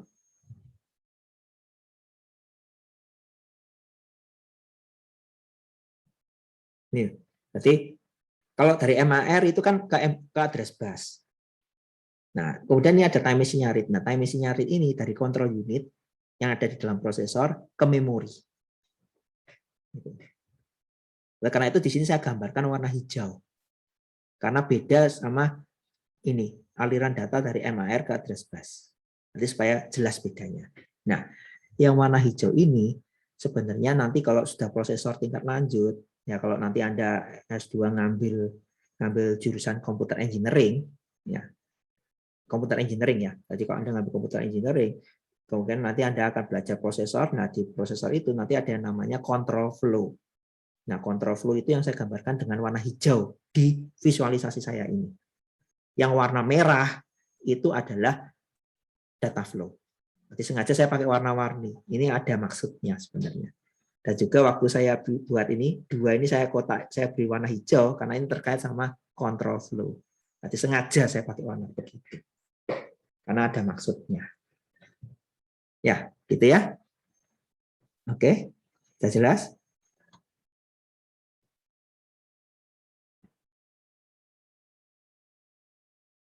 Ya, oke, kalau tidak ada lagi yang tanyakan, sebenarnya saya mau ngomongin RTL dulu, tapi takutnya waktunya nggak cukup. Saya lanjut dulu, setelah itu nanti saya balik ke RTL. Semoga Anda tidak bingung ya. Jadi, atau saya ngomong RTL dulu. Saya ngomong RTL dulu aja, tidak apa-apa. Ya, saya ngomong RTL dulu. Saya berikan satu contoh saja. Nah, kalau kita bicara tentang RTL, ya, ini biasanya terkait sama masing-masing instruksi. Jadi misalnya instruksinya tadi LD. Ya, instruksi LD. Misalnya instruksi LD, ini RTL-nya seperti apa sih? Register transfer levelnya seperti apa? Kan tadi kita sudah tahu kalau LD kan pertama instruction fetch, PC MAR, address bus, time isinya read, memori ke database MBR, IR. Lalu IR address field, MAR, address bus, time isinya read, kemudian memori, database, MBR, AC. Nah, kita sudah tahu itu kan. Ya. Dari contoh sebelumnya kita sudah tahu itu. Nah, sekarang nulis RTL-nya gimana? Ya, berarti nulis RTL-nya kita mulai dari instruction fetch. Berarti MAR, ya, PC. Jadi dari PC ke MAR. Ya, kan dari PC ke MAR. Lalu address bus, time isinya read, keluar data, masuk data bus ke MBR. Berarti targetnya MBR, lalu memori, MAR. Ya kan? Terus setelah dari MBR ke IR. Berarti targetnya IR, source-nya dari MBR. Lalu nilai PC diupdate. PC plus 1. Selesai instruction fetch. Instruksi LD itu kan operand fetch. Alamatnya dari IR address field. Lalu data dari memori disimpan di akumulator. LD kan seperti itu. Nah, berarti targetnya MAR. Berarti IR address field ke MAR. Berarti kita tulis di sini IR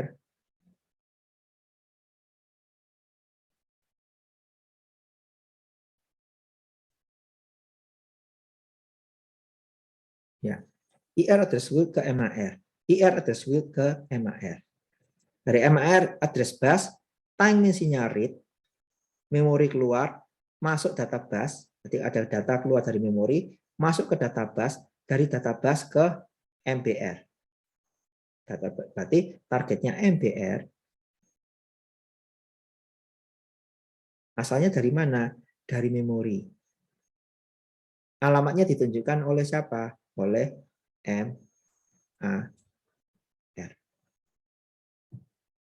Nah, setelah dari MBR kemana? Setelah dari MBR, karena ini LD, berarti ke akumulator. Berarti targetnya akumulator.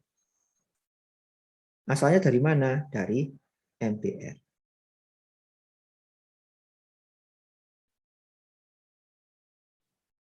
Selesai untuk LD. Simpel kan tulis RTL.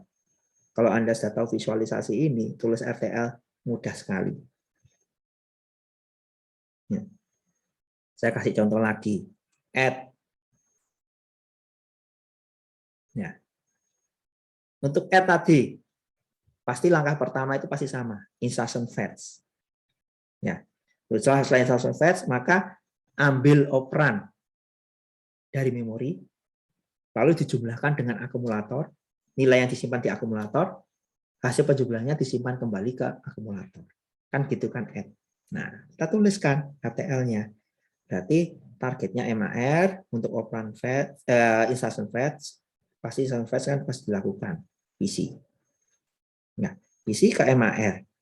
Address bus time isinya read, dari memori ada data keluar, masuk data bus MBR. Berarti target MBR asalnya dari memori. Alamatnya ditunjukkan oleh MAR. Ya. Lalu dari MBR ke IR. Targetnya IR. Lalu ini MBR. Lalu nilai PC diupdate. PC dengan PC plus 1. Nah, tahap selanjutnya operan fetch, karena harus ngambil dari memori, lalu dijumlahkan dengan nilai yang disimpan di akumulator. Hasilnya disimpan kembali ke akumulator. Nah, berarti IR address field ke MAR. Ya kan? Operan fetch kan gitu. Berarti targetnya itu MAR. Ini IR address field.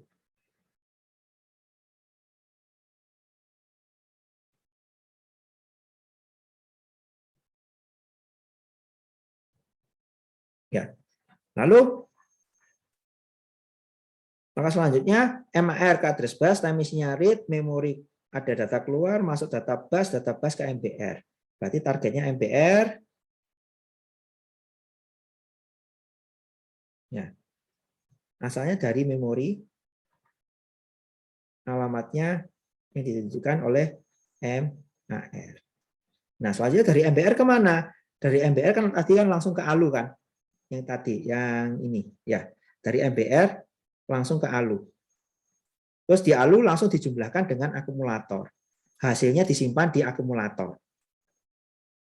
Ya, berarti di sini saya tuliskan targetnya akumulator. Ya. Source-nya dari mana? Source-nya dari akumulator ditambah MBR. Selesai RTL untuk add. Ya, untuk SW nanti silakan coba sendiri. Ada yang tanyakan sampai sini?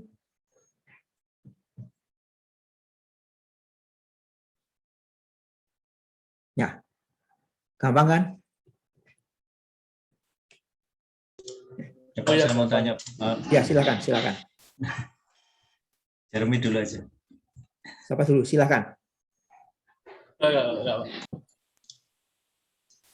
Oh ya, saya mau tanya Pak. Instruksi kedua itu berarti yang add itu ya Pak? Masuk dari instruksi. Kalau di program ini instruksi kedua itu add. Oh, oke. Baik, Pak. Oke, ada lagi?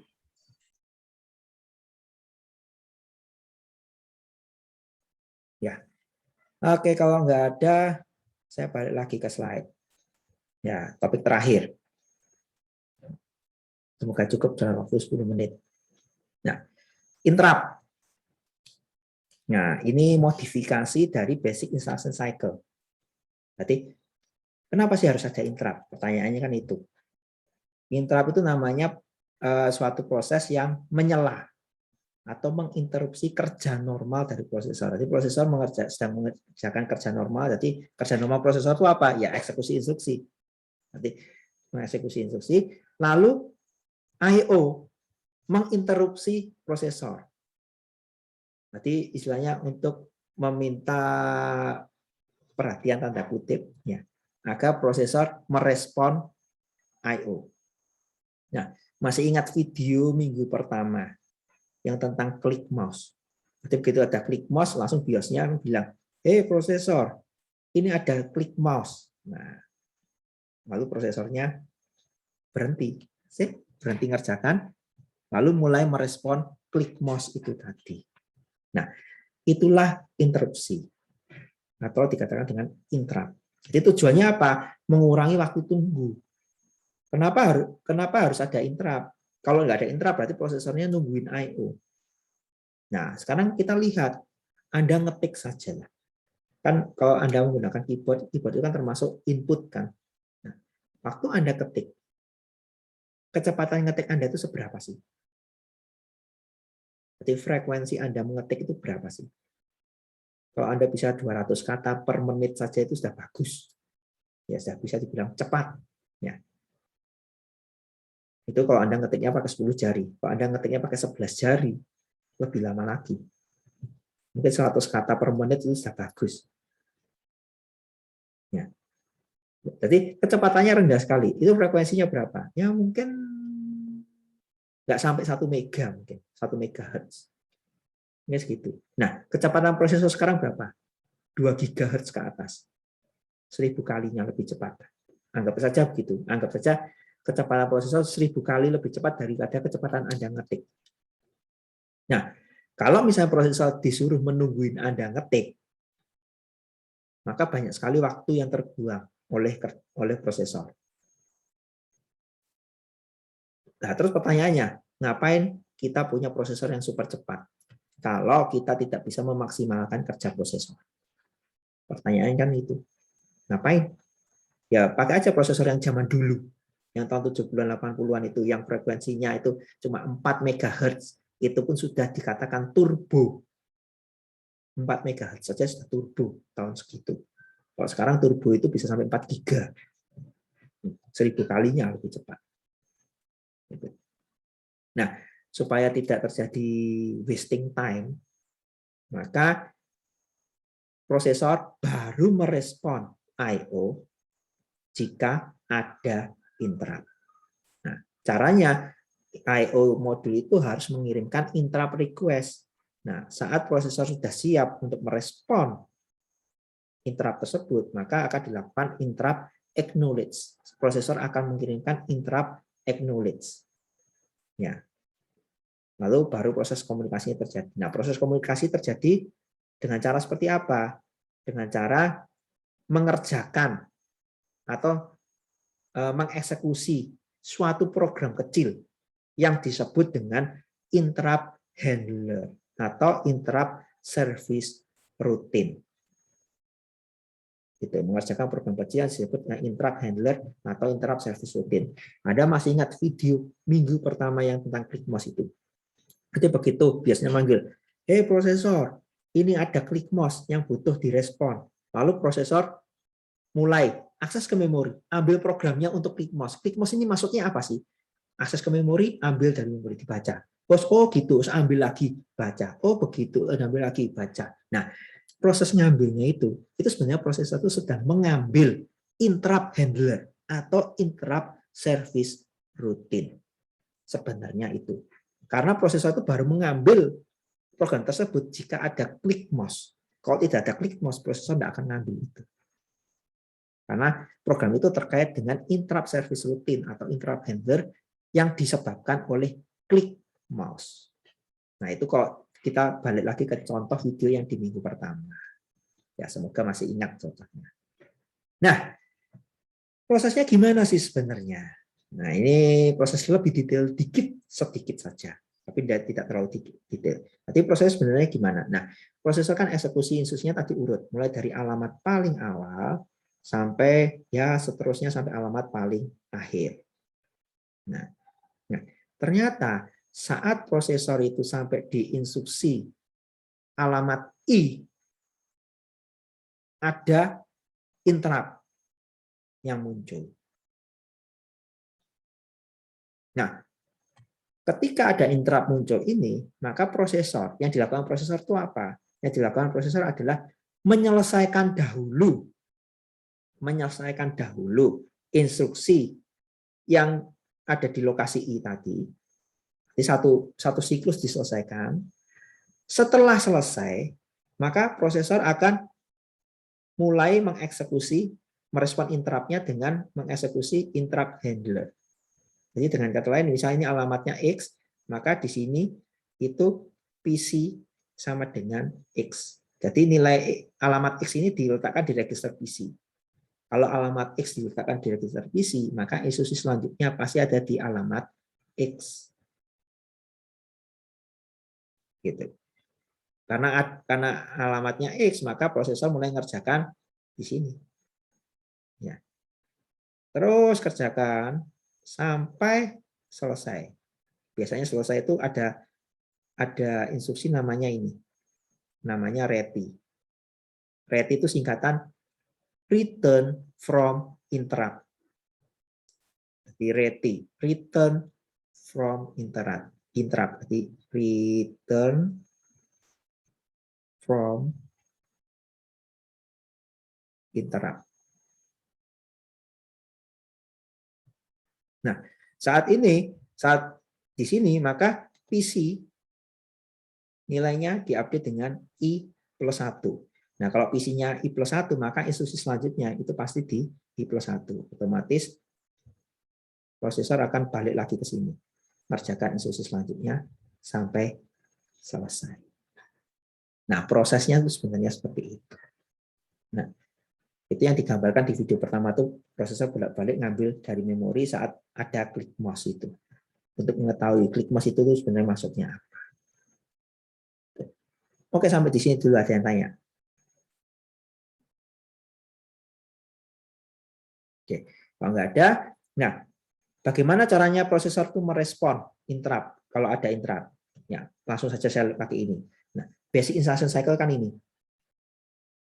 Ini basic instruction cycle. Nah, kalau ada interrupt, sebenarnya nanti ada proses tambahan, yaitu interrupt check. Interrupt check ini maksudnya di tiap akhir siklus eksekusi instruksi itu selalu ada pengecekan interrupt. Apakah ada interrupt atau tidak dari I/O. Kalau ada interrupt, maka kerjakan interrupt service rutinnya sampai selesai. Begitu selesai, balik lagi ngerjakan instruksi program utamanya tadi. Kalau tidak ada interrupt bagaimana? Kalau tidak ada interrupt ya langsung kerjakan instruksi berikutnya. Normal, seperti basic instruction cycle biasa. Jadi prosesnya seperti itu. Jadi selalu ada pengecekan interrupt di akhir instruction cycle. Selalu seperti itu. Jadi pengecekan interrupt-nya di akhir. Nah, konsepnya seperti itu sebenarnya. Untuk jika ada interrupt. Ya, kalau multiple interrupt ya mudah saja, tinggal diulang. Tapi tiap kali selesai selalu ada pengecekan interrupt dan itu dimungkinkan saja multiple interrupt. Jadi kalau I/O-nya beda, interrupt handler-nya atau ISR-nya juga berbeda. Oke, sudah selesai. Bisa juga multi yang seperti ini. Jadi interrupt dalam interrupt itu juga dimungkinkan, tidak ada masalah. Karena sebenarnya waktu eksekusi interrupt handler, sebenarnya prosesor juga mengerjakan basic instruction cycle juga. Balik lagi ke sini juga. Ya, saya rasa itu saja topik hari ini sudah selesai. Ya, nanti silakan nanti dipelajari. Ada tugas, nanti silakan cek di URS ya. Nanti ada tugas, tugasnya dikumpulkan paling lambat minggu depan. Ya, tugasnya dikumpulkan paling lambat minggu depan. Nanti silakan dilihat tugas itu, kalau itu diambil dari soal ujian. Soal ujian berapa tahun yang lalu. Nanti kurang lebihnya seperti itu. Silakan cek di URS. Saya rasa itu saja. Ada yang tanyakan? Saya mau tanya tugasnya itu, Pak. Hmm? Itu kan yang soal yang A itu kan disuruh ngisi apa? Gambar isi memorinya ya. Iya. Itu yang 000 itu boleh diganti atau memang soalnya begitu, Pak? Kalau soalnya tertulis seperti itu, ya diikuti. Oh, ya udah, Ya, makasih, kalau Pak. soalnya seperti itu. Jadi intinya itu sebenarnya Anda diminta gambar begini. Gambar seperti yang di layar ini. Jadi Anda cuma diminta gambar ini. Jadi kalau isi memori berarti gambar yang hexa saja. Tidak usah yang binary.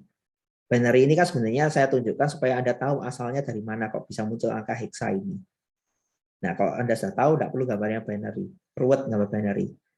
Kalau 16 bit mungkin tidak terlalu. Kalau 32 bit ya lumayan. Jadi lebih baik pakai hexa saja. Lalu sama peta register. Nanti yang diminta gambar seperti ini. Ya.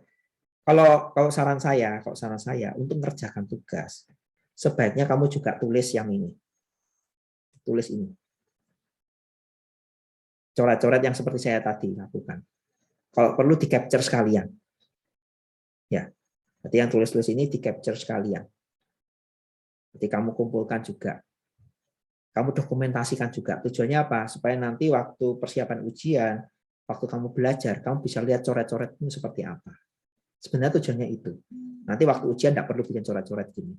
Cukup peta memorinya saja. Seperti yang diminta. Oke, kerjakan seperti yang diminta. Ini kalau waktu ujian. Tapi untuk tugas yang ini, saya menyarankan sebaiknya Anda dokumentasikan juga coret-coretnya. Supaya Anda bisa belajar dari tugas itu. Gitu ya. Oke, ada lagi yang tanya? Maaf Pak, saya mau bertanya. Yang sebelumnya tadi, yang menanyakan tentang di tugasnya itu tabelnya isinya 00, sepertinya bukan mengarah ke tabel binary-nya. Tapi tabel heksanya itu di dalam tugas tulisannya masih 000. Nah, Itu tugasnya dimasukkan ke situ berarti 00-nya diganti kan ya? tergantung yang 000 itu apa. Kalau yang 00 itu suatu nilai variabel, misalnya itu tugasnya X plus Y sama dengan Z misalnya. Berarti kan Anda harus memberikan nilai awal X dan nilai awal Y untuk variabel X dan Y. Nah, yang terkait dengan nilai awal itu silahkan Anda ganti.